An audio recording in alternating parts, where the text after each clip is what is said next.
राधे राधे। सबभन्दा पहिला छठ पूजाको सम्पूर्ण हिन्दू समाजमा हार्दिक मङ्गलमय शुभकामना। तर एउटा कुरा अहिलेसम्म मैले बुझ्न सकेन, तिहार एक दिन हुन्छ, बिदा 4 दिन हुन्छ। यही ठाउँमा हामीहरूको छठ 4 दिन हुन्छ, तर बिदा एक दिन। नेपाल सरकार हामी मधेसमा बस्ने हिन्दूहरूकोसँग विभेद गरेको छैन, तर गल्ती यसमा नेपाल सरकारको छैन।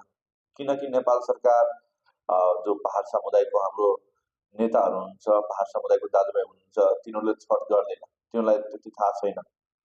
तर हाम्रो मधेसमा बस्ने नेताहरू जो आफूलाई मधेसवादी नेताहरू भन्छ, तिनीहरू पनि त छठ गर्छन् त, तिनीहरूको घरमा पनि छठ पूजा हुन्छ नि त।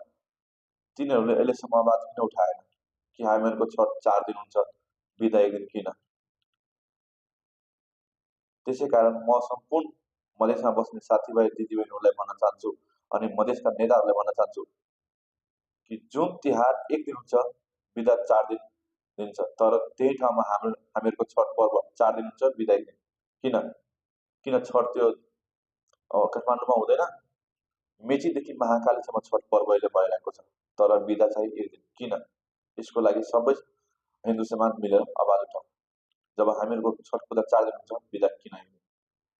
राधे राधे। हेप्पी छठ पूजा सम्पूर्ण हिन्दू समाजमा।